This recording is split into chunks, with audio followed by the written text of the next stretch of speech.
Bienvenidos a este tu programa Red de Justicia, donde tu voz siempre será escuchada y usamos las redes sociales como tu medio de comunicación.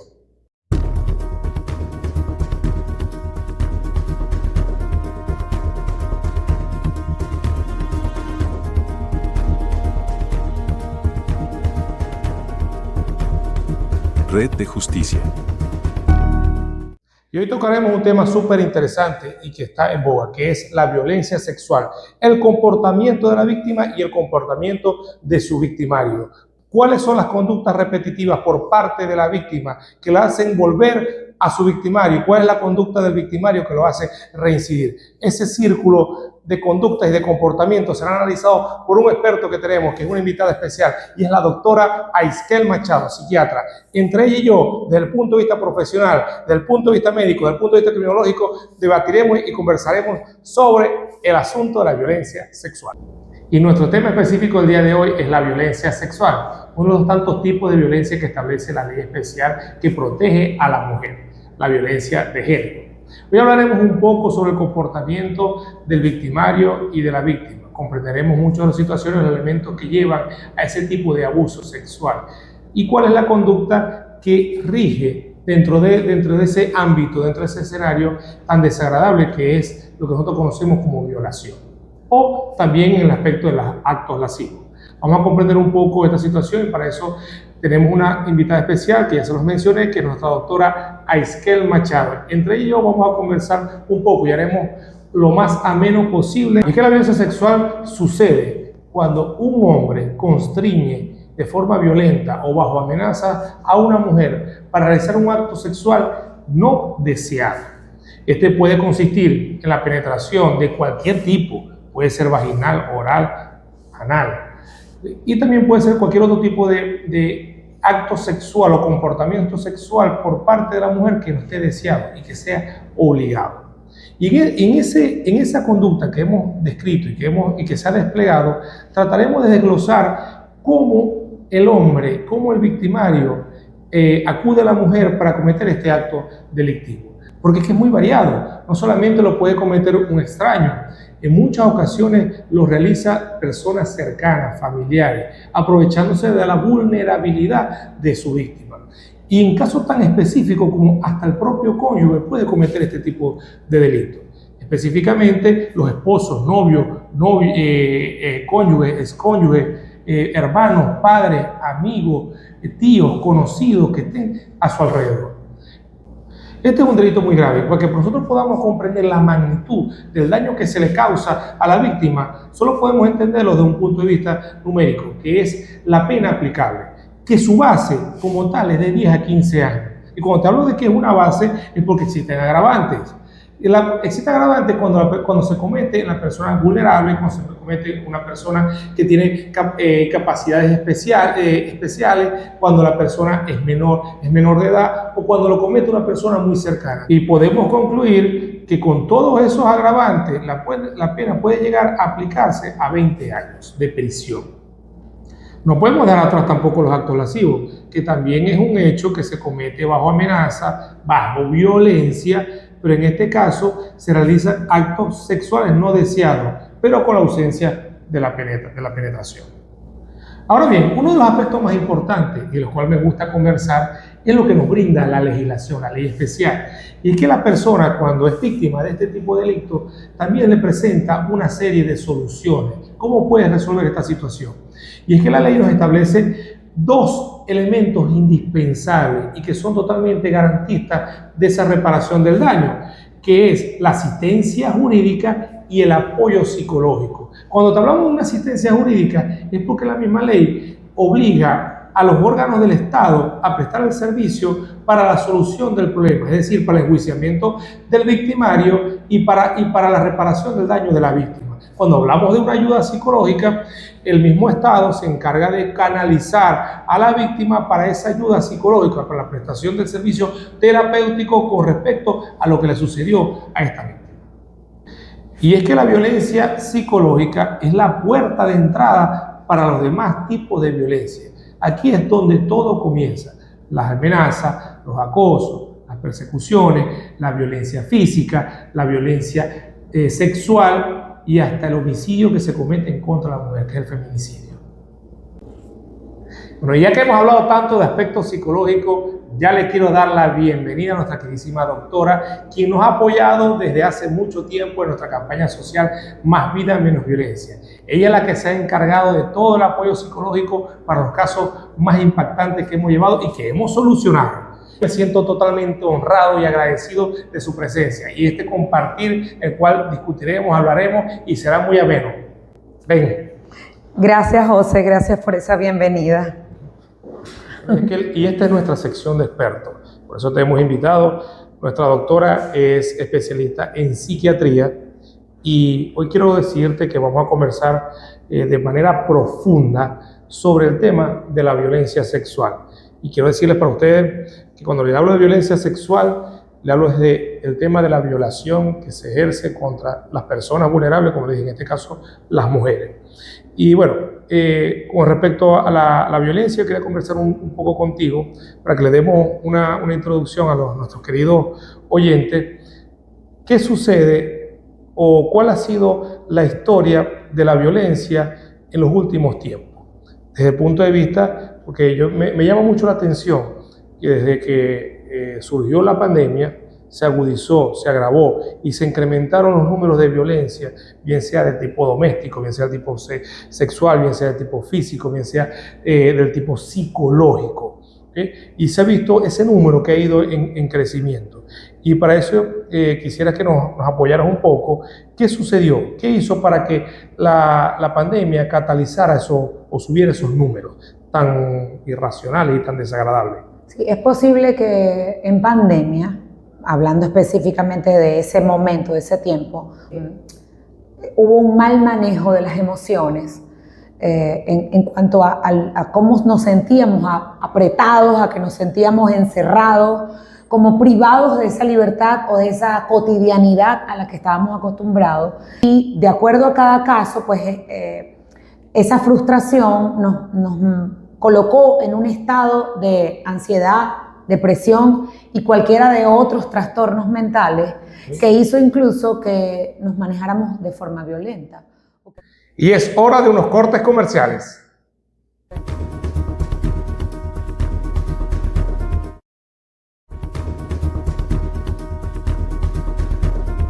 Y estamos de vuelta en tu programa Red de Justicia. Hoy tenemos una invitada especial que es la doctora Aisquel Machado, psiquiatra, y estamos tocando un tema muy interesante que es la violencia sexual y el comportamiento de la víctima y de su victimario.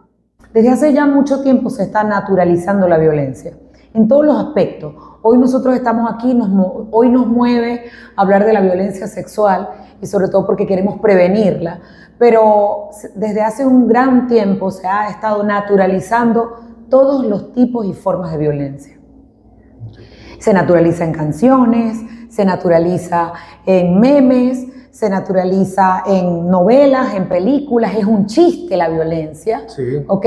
Entonces, ya desde ahí, esa víctima de la que hoy nosotros vamos a hablar no sabe qué es violencia, la violencia, porque lo ha naturalizado. Quiero saber qué es para ti el abuso sexual o la violencia sexual desde el punto de vista psiquiátrico. Bueno, primero te voy a responder lo que es para la psiquiatría o desde la óptica de la psiquiatría lo que es la violencia sexual.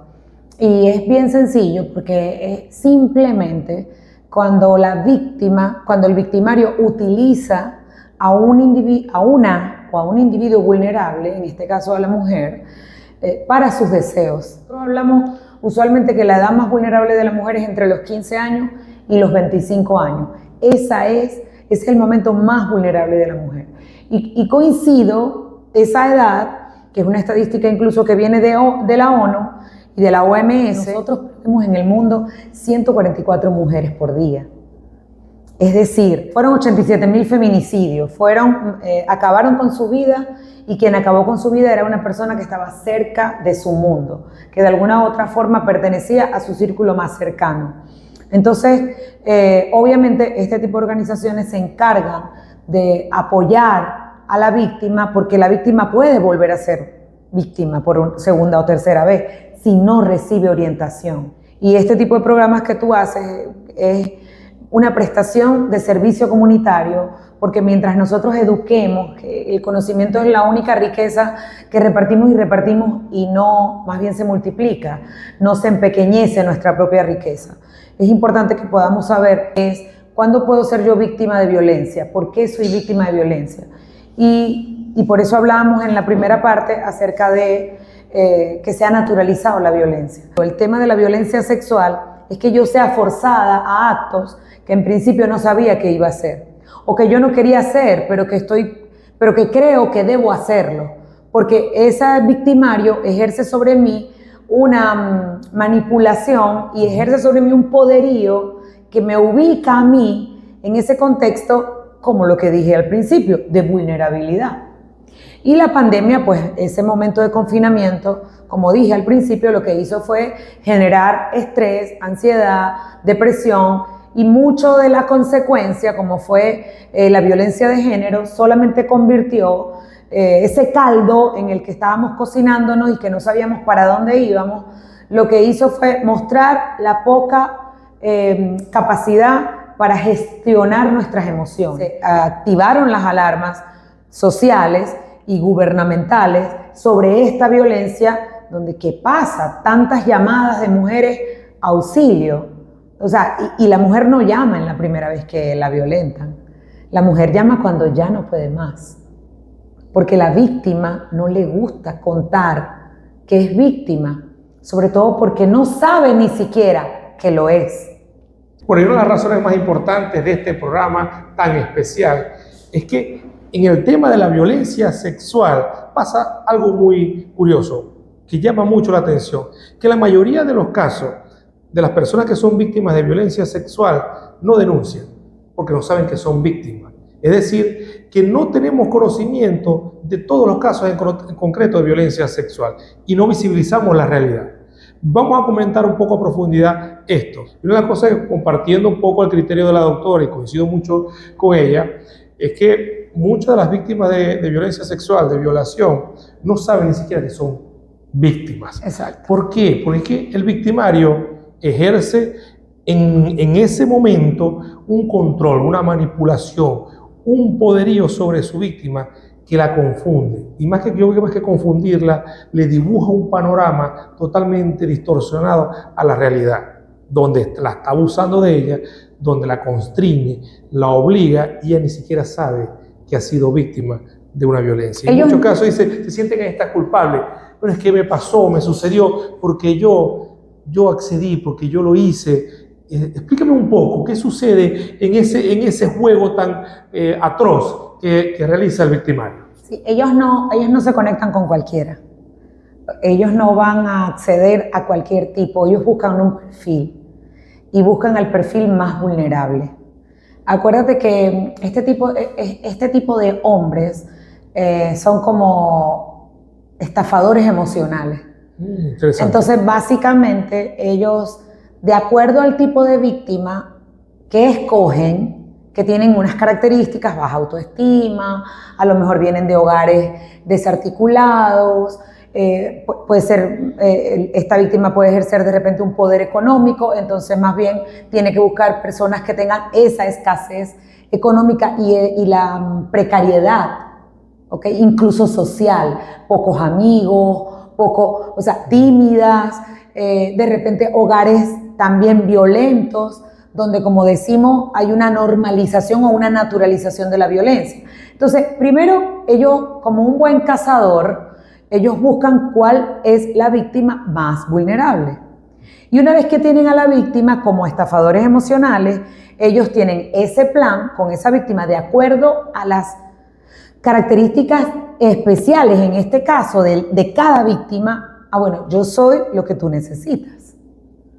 Si necesitan un papá, te quiero como una hija. O sea, de acuerdo a la necesidad que tenga la víctima, él se va a presentar. Es como un lobo con piel de oveja, ¿ok? Posiblemente son personas que socialmente están muy conectadas, que tienen una buena reputación, cuidan su reputación. Vamos a un corte comercial.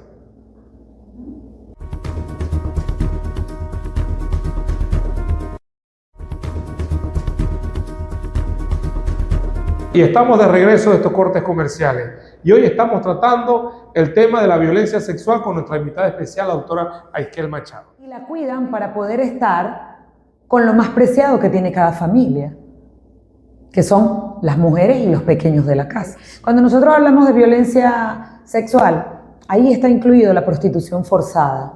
Casi siempre la prostitución forzada se ve en niñas, más que en niños, y en un porcentaje muy grande. Mira, José, hay estadísticas que hablan de que de cada 10 niñas, 8 han sido abusadas en la edad joven, es decir, antes de los 12 años. ¿Okay? El varón más bien es 4 de cada 10. O sea, es más abusada la niña que el niño.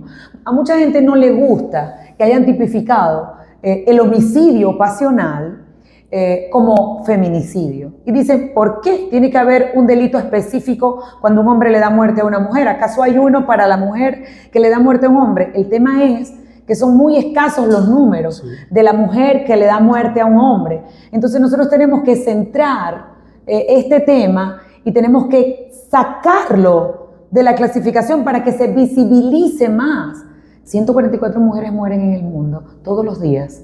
En España, cerca de la pandemia, hubo un laboratorio que dio estadística de que todos los días 5 mujeres eran violadas. Y una de las razones por las que a mí me encanta que me inviten a estos espacios es porque necesitamos seguir educando a la población. Necesitamos que sigan visibilizando quién es la víctima y quién es el victimario. El tema de la violencia sexual contempla la prostitución forzada, que más que todo es en niños, la esclavitud sexual, que también ocurre en niños y que los números son exorbitantes, y el acoso. Entonces, ¿qué es lo importante? Ok, delimitar el problema, hablar acerca de lo que es la violencia, del no consentimiento y de saber cuál es mi libertad y mi libertad sexual. Es decirle incluso a mi pareja, hoy no quiero. Sí. Ahora se pone la cosa interesante aquí, Aisquel, porque me pongo a pensar un poco en la experiencia que he tenido en las últimas semanas, en los últimos meses, a través de mis redes sociales, donde me han escrito muchas personas para denunciar casos específicos de violencia sexual. Y lo que realmente me llama la atención es lo que tú me estás diciendo, que las víctimas vulnerables son específicos entre los 15 y los 25 años. Y hay otra cosa que también me llama la atención, que es que a esta persona le cuesta mucho denunciar. Y más que eso, continuar con su proceso judicial. Pero hay otro punto muy interesante, y una de las preguntas que más me han hecho en mi caja de preguntas directa o mi DM por Instagram, y es que ¿por qué las víctimas vuelven otra vez al sitio donde fueron abusadas? ¿Por qué vuelven otra vez bajo las demandas de ese victimario, de ese abusador? ¿Por qué vuelve a estar otra vez con él sabiendo que está en una situación de peligro? ¿Qué sucede allí? ¿Cómo influye o cómo influencia el victimario sobre su víctima? Ella no sabe que está en una situación de peligro. La mujer víctima no tiene claro que está siendo abusada. Más bien puede ser que se consiga en una zona de confort, porque si además ya hablamos del perfil de la víctima y hablamos de que vienen de hogares vulnerables, desarticulados, donde posiblemente se naturalizó la violencia. Entonces, ¿qué sucede? Que luego llegan a una relación, se conectan con otro victimario y ellas están en su zona de confort. Entonces, ¿qué sucede? Primero, no denuncio porque existe incredulidad de parte de las personas que deben ayudarme. ¿Pero por qué? ¿Y por qué fuiste para allá? ¿Y por qué? Empieza un cuestionamiento. Hay incredulidad, hay cuestionamiento y hay culpabilización. Entonces, por eso el paciente no lo cuenta. Okay. Para no ser cuestionado, para no recibir, porque el 50% de los casos, los familiares cuestionan y no le creen. Y terminan culpabilizando, o sea, como que ¿quién te mandó a ir así? ¿Y por qué fuiste en la noche? ¿Y por qué bajaste? También un poquito en ese orden del discurso o del diálogo machista, ¿no? Claro. O sea, ¿quién te mandó? ¿Y por qué te vestiste así? ¿Por qué saliste así? ¿Por qué fuiste con él? ¿Por qué le creíste? ¿Por qué? ¿Quiénes pueden ser abusadores o potenciales abusadores? Personas que siempre ejercen una autoridad sobre nosotros, que tenemos una posición uno sobre el otro de poder, que tú le miras, tú lo dibujas con poder. Puede ser un profesor universitario, puede ser un policía, puede ser una persona que esté por encima académicamente o en edad sobre mí. Entonces, claro, si yo estoy sobre esa persona que ejerce autoridad, que ejerce poder y que además se supone que su perfil es de hacer las cosas bien, yo pienso que estoy en buenas manos. Además estoy atrapada, porque psicológicamente la víctima se ve atrapada en esa relación. El victimario me maneja. Y si el victimario me llama y me dice, no, pero es que quiero hablar contigo porque te quiero pedir disculpas. Sí, sucede. Obvio, que entonces yo quiero que me pidan disculpas, yo quiero que me digan, sí, yo te hice daño, perdóname. Y en ese momento sucede. Y en ese momento no te va a pedir disculpas porque no se arrepiente. Claro. El victimario no se va a arrepentir de lo que hace. El victimario lo que necesita es tener de nuevo a la presa cerca para volver a abusar. Y lo hace bajo el esquema del poderío. Ciertamente el victimario amenaza, constriñe a la persona y él goza de ese poder. Se satisface en ese control. Y la víctima tiene como una satisfacción dentro de esa insatisfacción de ceder. Voy a ceder, o sea, cedo porque si cedo voy a salir más rápido de la situación. Si me resisto, me va a ir de una manera más grave, peor. Entonces, ahí entonces está ese juego del control, la amenaza, el poderío bajo la víctima que no quiere estar en esa situación, pero es más fácil ceder, fluir un poco para poder salir de la situación. Y la víctima siempre piensa que si ella no, o sea, yo no voy a pensar en otra cosa. Cuando son niños, por ejemplo, y estamos hablando de abuso sexual infantil, entonces los niños se disocian. Un mecanismo de defensa muy usado por los niños cuando son abusados es la disociación. Entonces ellos dicen, ok, me va a hacer esto la persona, pero yo no voy a pensar en eso. Yo voy a pensar en la película que vi ayer. Yo no estoy ahí. Entonces ellos mismos te dicen, no, es que como si yo me salgo de ese cuerpo. Y se lo creen. Pero es una forma de poder aguantar lo que les toca aguantar, o sea, esa vivencia. Y luego cree la víctima que si no se lo cuenta a nadie, que si no habla con nadie, que si no piensa en eso no va a salir. Sí, o sea, olvidar para no recordar. Ajá, pero realmente eso no va a salir de allí. Eso no va a salir. Eso ahí está guardado y eso va a manchar tus vinculaciones afectivas por el resto de tu vida, va a manchar tu relación sexual cuando tengas una relación sexual con una pareja de iguales, una pareja de forma democrática y con tu consentimiento frente a la vida sexual y al desarrollo sexual de la mujer. Todo eso va a estar marcado por ese pasado, por ese evento, por ese trauma. Entonces, por eso es tan importante buscar ayuda, recibir ayuda psicológica. Por eso es importante contarlo y contarlo todas las veces que puedas. Claro. Es como que te ayuda a sanar, a sacarlo. Vamos a la parte más importante del programa, que va a ser las recomendaciones de la doctora Machado como psiquiatra y de este servidor como abogado y como criminólogo. Pero para eso vamos a una pauta publicitaria.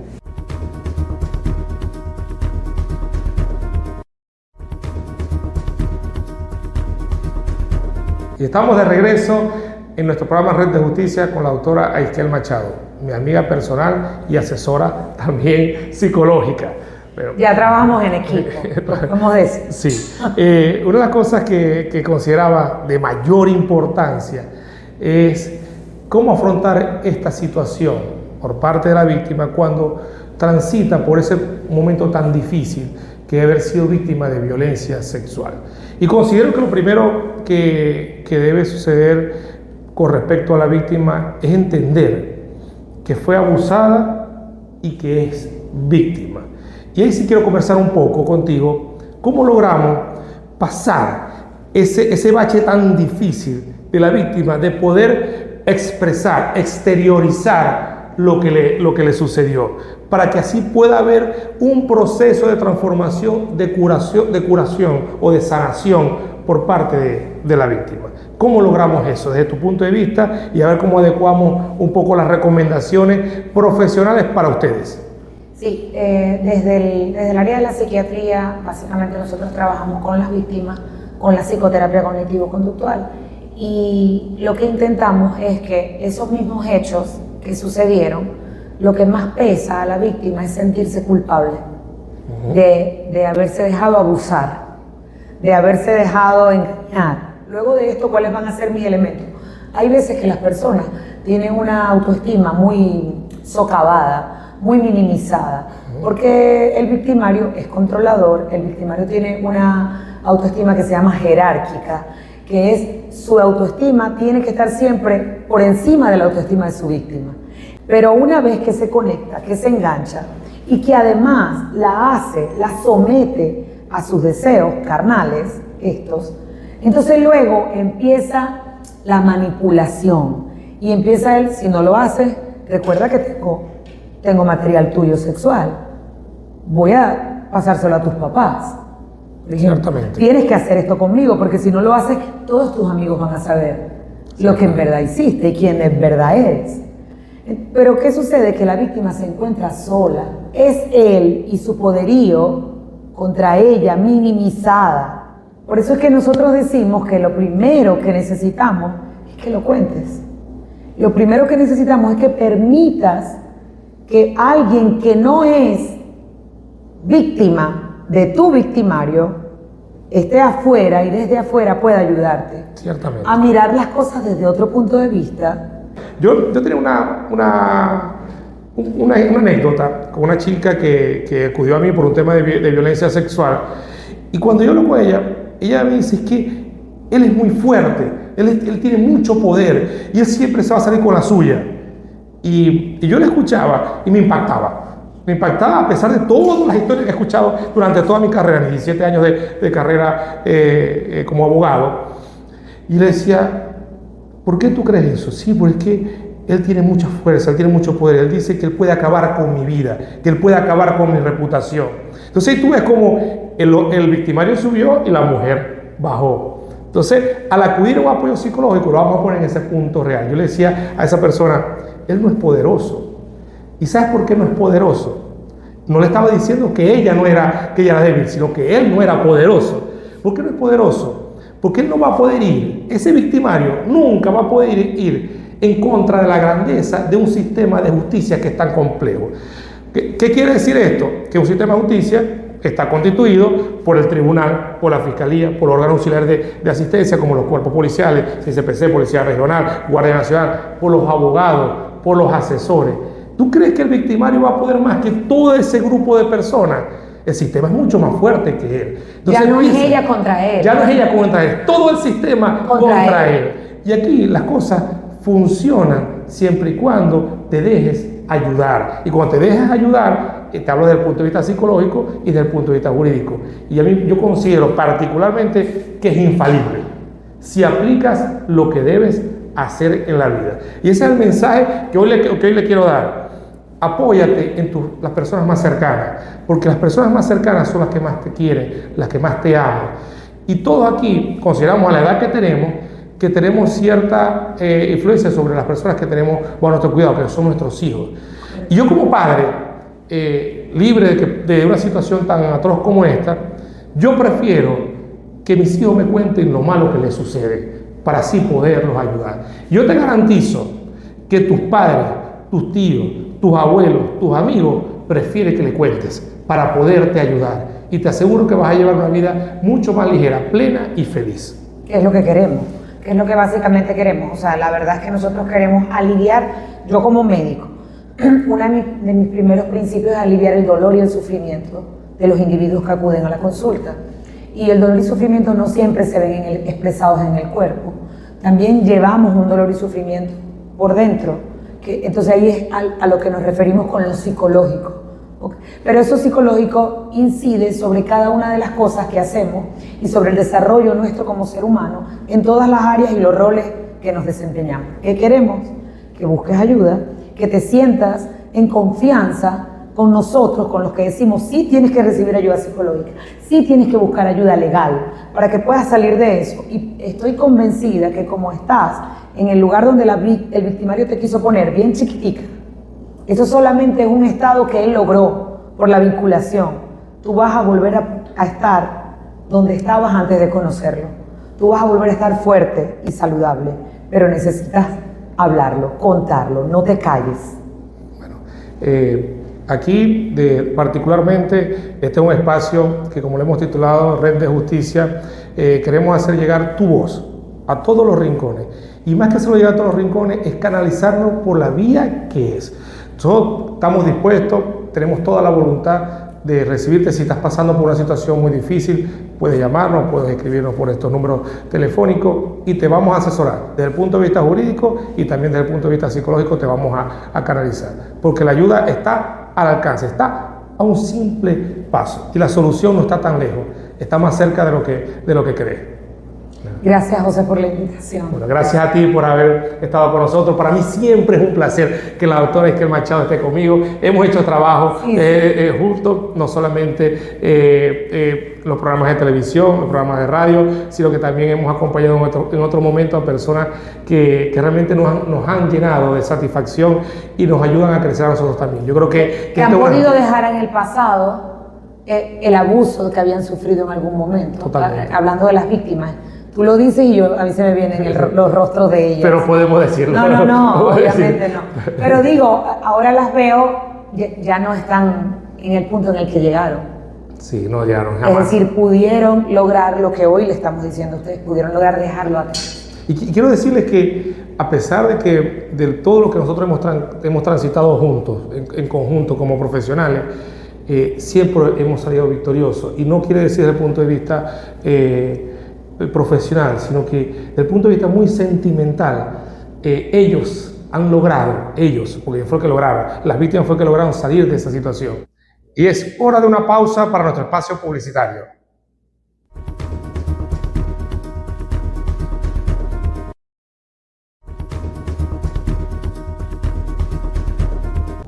Y estamos de vuelta luego de la pausa publicitaria en tu programa Red de Justicia.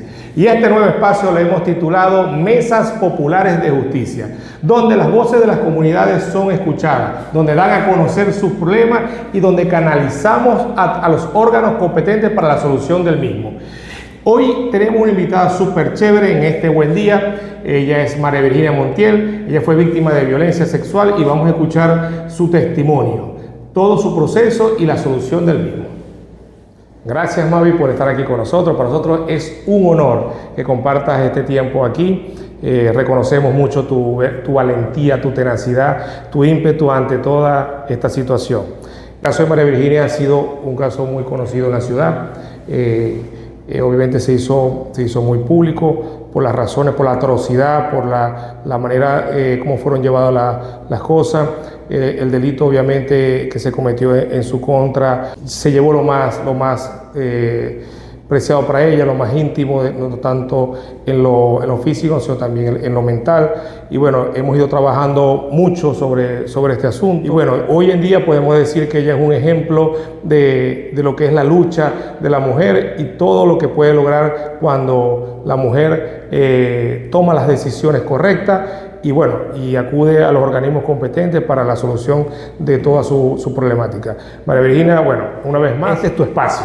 Gracias. Para que puedas conversar con nosotros un poco y les puedas compartir a esos que están ahí escuchándonos, que en muchas ocasiones también están pasando por situaciones difíciles. Sí. ¿Cómo fue lo que sucedió en ti? Todo esto, ¿cómo fue ese proceso? Y bueno, yo sé que vas a dar lo mejor y vas a dar el mensaje correcto para esas mujeres que están allí, que sé que te admiran muchísimo, así como lo hacemos nosotros. Gracias, José, por invitarme, por permitirme este espacio para que las personas puedan seguir escuchando el caso. Te felicito por tu nuevo programa. Yo sé que tendrá mucho éxito y gracias. Vamos a lograr que la comunidad se informe y se apegue más a este tipo de casos y tenga más confianza. Gracias. Bueno, una de las cosas que a mí me ha dado mucha curiosidad es ¿qué te llevó a ti a hacer pública tu situación, tu denuncia? Yo empecé un proceso legal hace 2 años, el 7 de mayo del 2021. Y este proceso lo mantuve en privado, solo lo sabían mis familiares, mis amigos, mis asesores legales. Pero a medida fue transcurriendo el tiempo, pasaban los meses, pasaron los años, y al cabo de 2 años a mí no se me hacía justicia. No me sentí respaldada por las autoridades. Eso me llevó a mí a que mi voz fuera escuchada. En marzo de este año, yo decido lanzar un video haciendo la denuncia pública para que no solamente los entes profesionales, sino que las personas se dieran cuenta de lo que está pasando, de la realidad de un caso de violencia acá en Venezuela, de que el simple hecho de ser mujer o de ser una chica en ese entonces de 18 años, de que no me escucharan, me daba mucha impotencia, me daba mucha rabia.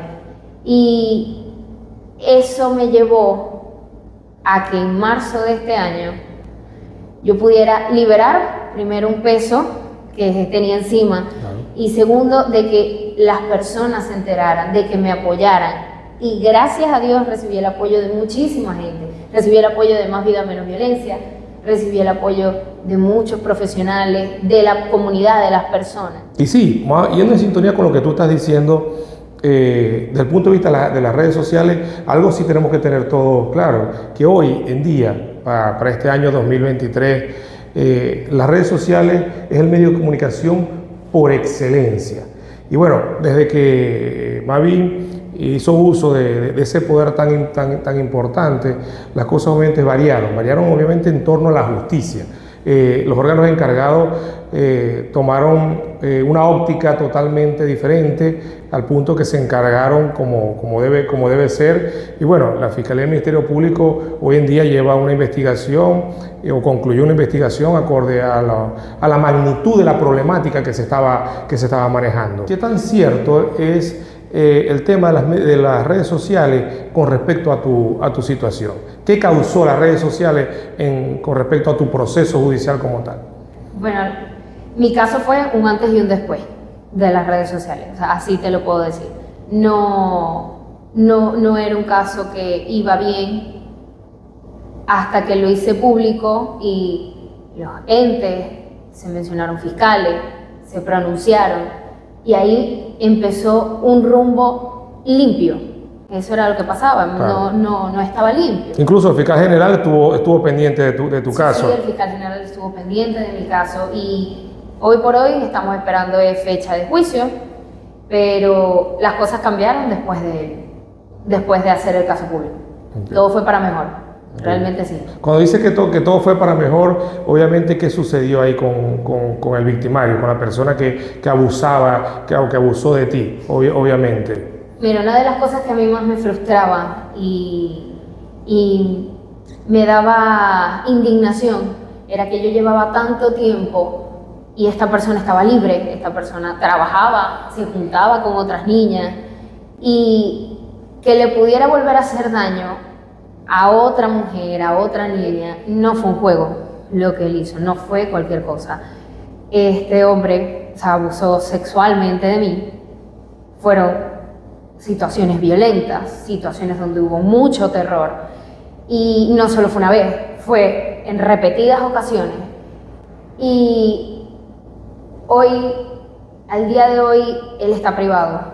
Ya estos 2 años donde yo luché eso.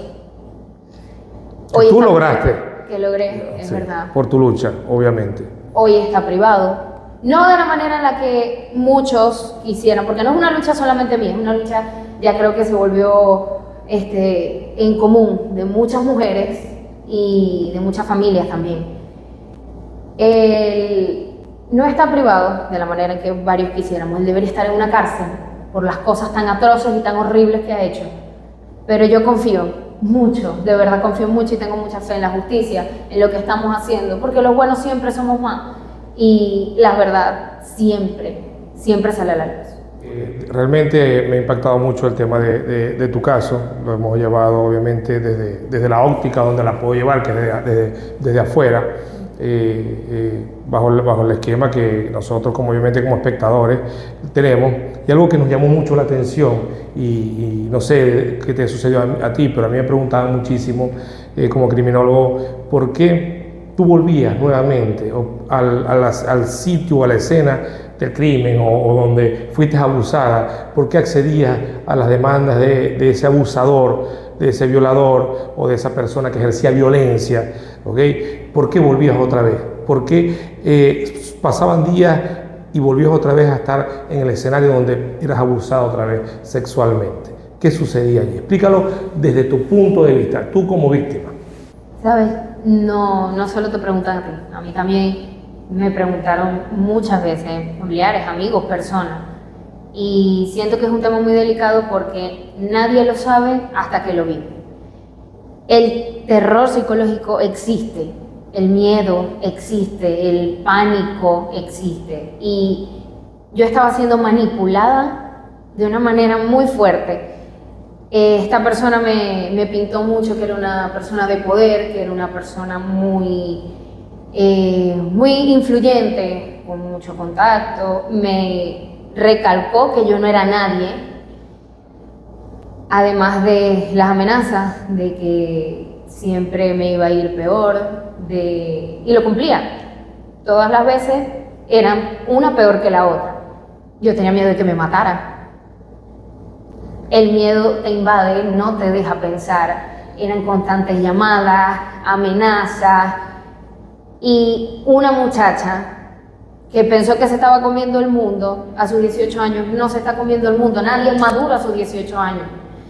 Y por querer resolverlo, también sola, querer controlar la situación, obviamente no.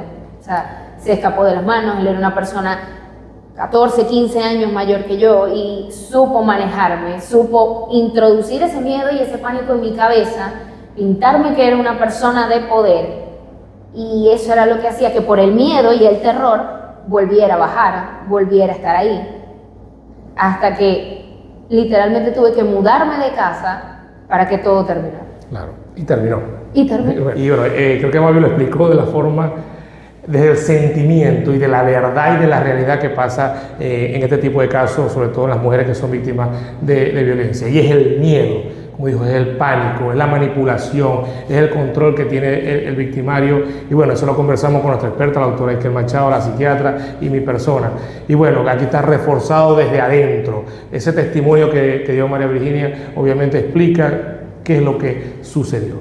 Y bueno, a ella le doy gracias por estar aquí con nosotros, que viniste para acá, que confiaste en este programa, que confiaste en nuestra campaña social, que confiaste en las redes sociales y conseguiste justicia hasta el día de hoy. Y todavía te falta mucho por conseguir. Tenemos mucho que agradecer, obviamente, a los organismos competentes, a los organismos del Estado, al tribunal, a la fiscalía, que están encargados, obviamente, actualmente de tu caso. Y te garantizo que tanto ellos como yo estamos agradecidos de tu presencia aquí en este programa, Red de Justicia. No, gracias a ti, José. Como te dije al principio, gracias por darme este espacio para seguir siendo escuchada y para que la gente entienda un poquito la mentalidad de una víctima.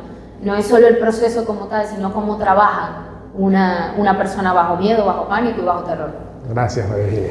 Y este pequeño espacio de Mesas Populares de Justicia llega a ti para que tu voz sea escuchada, para tu acercamiento a los órganos competentes y sobre todo el acercamiento a la justicia. Bueno, queridos oyentes y que nos ven, seguimos influenciando el mañana y luchando por un mundo con más vida y menos violencia.